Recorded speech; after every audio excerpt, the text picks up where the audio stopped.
Once upon a time, I was a 6-year-old girl. My mother, being well-intentioned and looking for something to keep me busy while she planned her divorce, bought me a copy of Barbie as Rapunzel, a creative adventure. This video is for all those who also used to be 6-year-old girls and whose parents also bought them Barbie tie-in games instead of the copy of Sonic the Hedgehog that all the other cool kids were playing. Some of us have good memories of bad things, and that's okay. First, I think a little background is in order. Barbie as Rapunzel, a creative adventure, was released for the PC and Mac in 2002, the same year as the movie it was based on. I still have a copy on DVD right here that my dad bought for me for my 18th birthday, because he is a man of culture. It was a twist on the original Rapunzel tale with much less hair and much more painting. While it took the tower and evil adoptive mother, pretty much everything else was left by the wayside. It was interesting, even if the whole movie looked a lot like a PS2 cutscene. A creative adventure is actually a sequel to Barbie as Rapunzel, taking place after Prince Stefan and Rapunzel are married. They're in the midst of throwing a masquerade ball when... You know what, I'll just let the opening song tell you. But Gothel caught wind that she was not invited. Her temper ignited, flames lit from her fingertips. A dastardly spell fell from her lips. The beautiful castle was stripped to the bone. The prince turned to stone. The prince turned to stone. The jewels from his crown are scattered around. Stefan the prince can't be found. See? There you go. Clear, concise, and stuck in my goddamn head. Anyway, this is where the game starts. You play as one of Rapunzel's friends who was on their way to the ball when the disaster hit, and you've arrived just in time to help.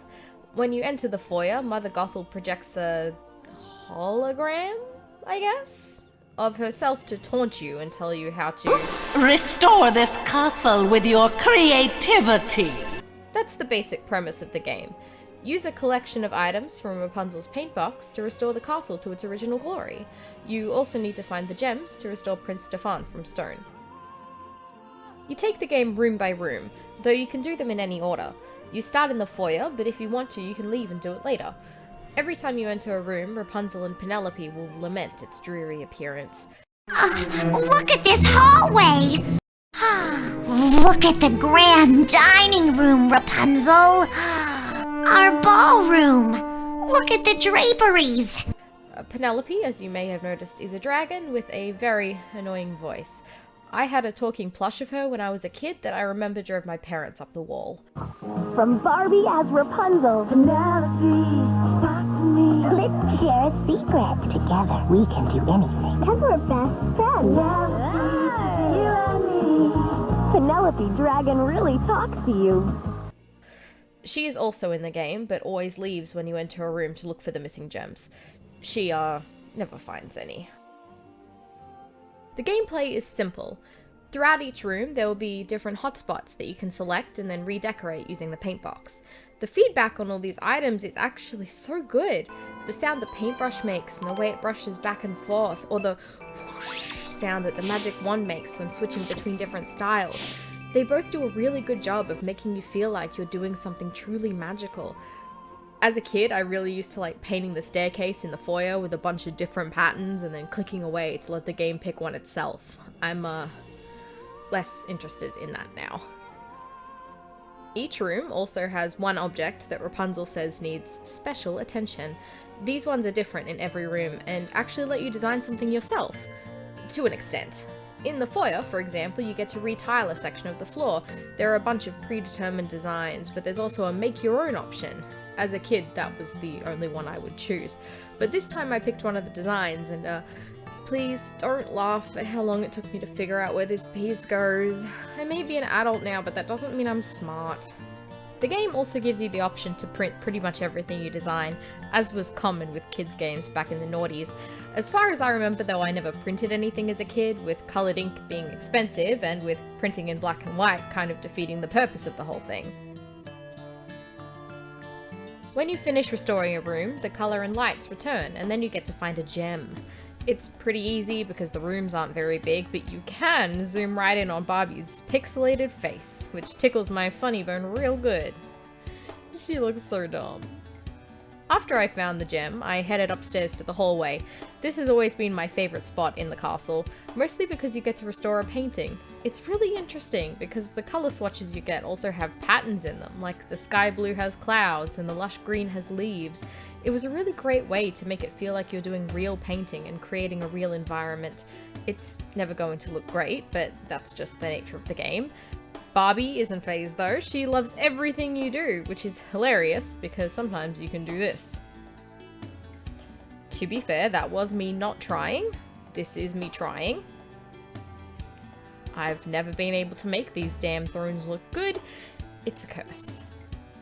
It's also weird that there are so many decorations that are just Rapunzel's face. Isn't that a little narcissistic?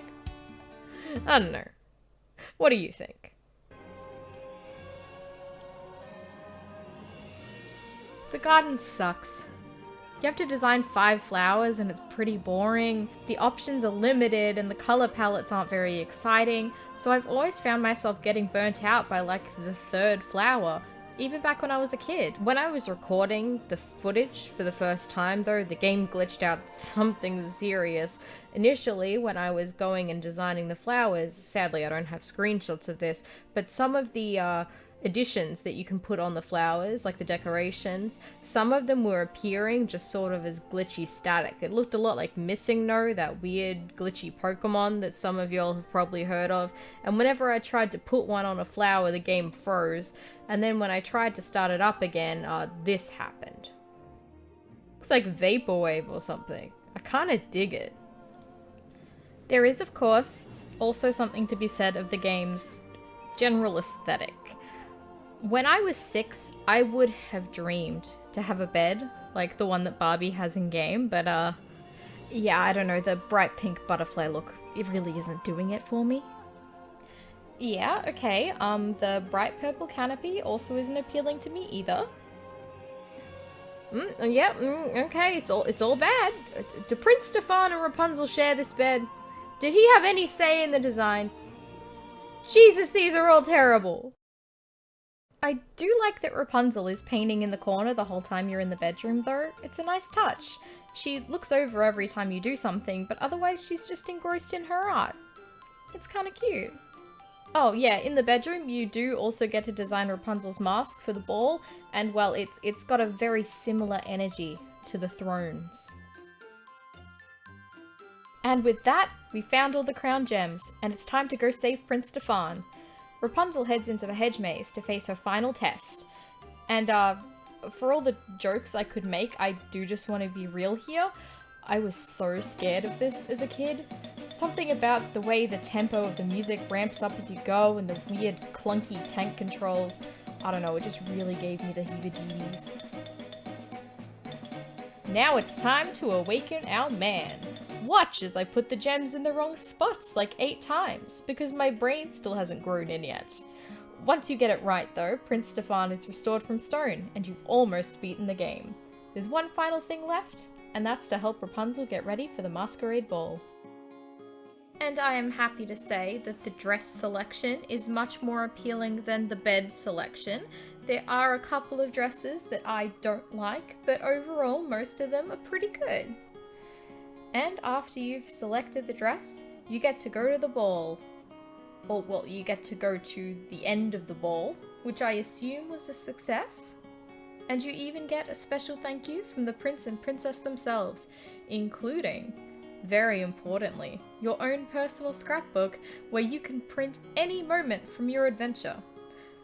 And you even get a certificate addressed to you from Rapunzel herself, thanking you for restoring the castle and saving the life of her husband. Obviously, I put this momentous document on my fridge.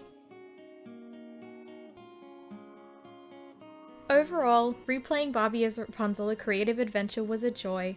It only took me about 45 minutes to finish because it wasn't designed to be played by people in their 20s, but the game still felt like it had a lot of love put into it. The score is surprisingly beautiful, and making the game a sequel to the movie was honestly a bold choice for a tie-in game like this.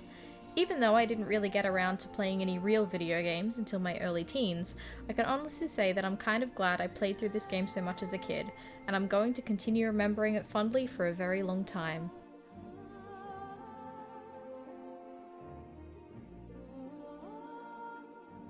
Hi! Thank you so much for making it all the way to the end. Let me know if there are any Barbie games that you played when you were a kid. I'd love to hear about it, because sometimes it feels like I'm the only person who cares about these games anymore. There might be more videos coming in the future. I have a couple of plans to talk about some more Barbie games that I played when I was a kid. We'll see how that goes. It's something that I'm definitely interested in, but I don't have much time outside of work, so I'll give it my best shot. Anyway, thank you again for watching the whole video, and hopefully I'll see you again soon.